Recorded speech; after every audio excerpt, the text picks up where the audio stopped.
Ideal معاشرہ ہے، اور اس میں اگر رسول نے کچھ فرمایا ہو اور وہ فقہ اہل بیت موجود ہو تو پھر تو کسی اور کی کوئی گنجائش رہتی ہی نہیں ہے۔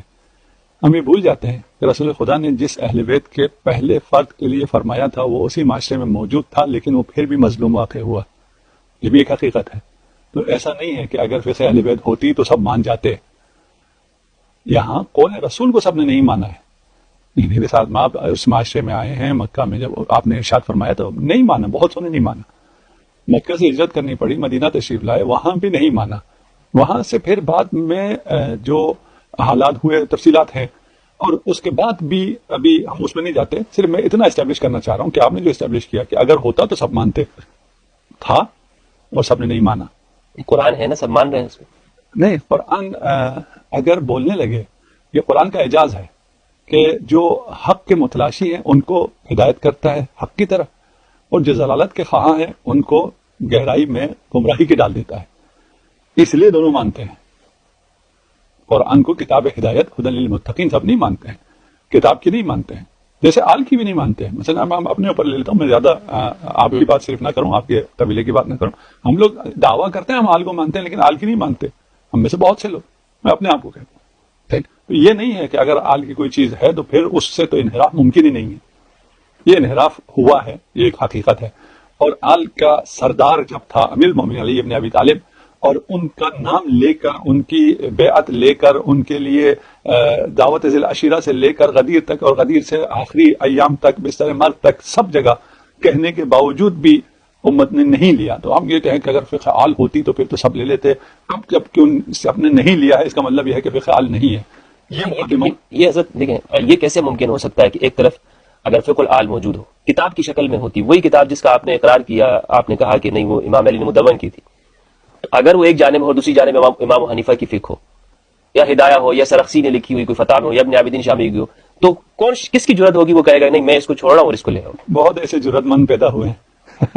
اچھا، اب تاریخ ہے یہ، لیکن اور حقیقت ہے، ایسے بہت سے جرت مند پیدا ہوئے ہیں۔ شہر مدینۃ العلم ہے اور باب مدینۃ العلم ہے، اس سے ہمارے پاس کتنی احادیث ہیں، اور باقی جو 2-4 سال رسول خدا کے ساتھ رہے ہیں اس میں بھی وہ مدینہ میں نہیں رہے ہیں، ان سے کتنی احادیث ہیں۔ آپ کہیں یہ کیسے ہو سکتا ہے جو اصحاب شروع سے لے کر آخر تک رسول کے ساتھ رہے ہوں، ان کے حدیث چھوڑ کے ہم 2 سالہ کسی سے حدیث لے لیں، یہ کیسے ممکن ہے؟ میں یہ اگر مقدمہ رکھوں اور واقعیت کا لوگوں کو علم نہ ہو، کہیں گے یہ تو ممکن ہی نہیں ہے۔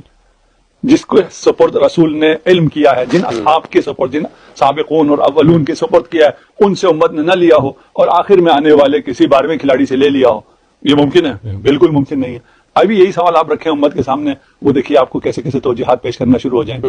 تو وہ ساری توجیحات اگر وہاں ہو سکتا ہے، میں کہہ رہا ہوں بالکل صدر اسلام میں، بالکل شروع میں ہو گیا۔ آپ کہتے ہیں 100 سال بعد اگر ہوتا، 150 سال بعد جب یہ ہوگا ہے، اس وقت اگر کوئی چیز ہوتی تو پھر بنی امیہ اور بنی عباس کے دور میں علی کے فقہ کو لے لیتے ہیں۔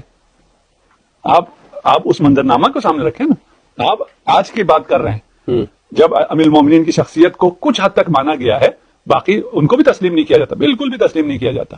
عمومی طور پر میں اپنے اسکالرز کے لیول کی بات کر رہا ہوں، عوام کے لیول کی بات نہیں کر رہا۔ عوام ساری تسلیم کرتی ہے، شیعہ ہو یا سنی ہو، وہ علی علی کرتی ہے، علی کا نعرہ لگاتی ہے، علی سے توسل کرتی ہے، علی سے تمسک کرتی ہے، علی سے استبداد کرتی ہے، سب سارے عوام، شیعہ سنی میں کوئی فرق نہیں۔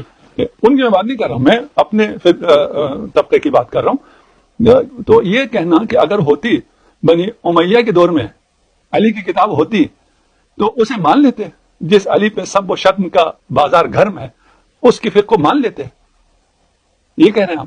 بالکل یہی کہہ رہا ہوں، قرآن کو جس طرح مانتے ہیں سب مانتے ہیں، یعنی بنو امیہ اتنے ظلم کے باوجود اس کی یہ ہمت نہیں ہوئی کہ وہ قرآن کا انکار کر دے۔ علی کا انکار کیا نہیں کیا؟ وہ تو کیا نا، علی پہ سب و شتم کیا نہیں کیا؟ ملتا ہے۔ پھر جس علی، خود علی امام المتقین، اور اس کے بارے میں جتنی احادیث ہیں کسی کے بارے میں بھی نہیں، اس تمام سینسر کے باوجود نہ کمن نہ کیفن، کسی بھی صاحب، میں اور بات کرتا ہوں کہ تمام اصحاب کے جتنے فضائل ہیں سب کو جمع کر لیں اور اس کے مقابلے میں علی کے ایک حدیث کو رکھ دیں، علی کی فضیلت میں آنے والی اس ایک حدیث کا یہ تمام احادیث مقابلہ نہیں کر سکتی۔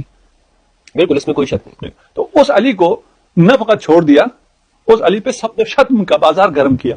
اس معاشرے سے آپ توقع رکھ رہے ہیں اگر علی کی فقہ ہوتی تو وہ تو اس کو سر آنکھوں پہ رکھتے، سر آنکھوں پہ نہیں رکھا۔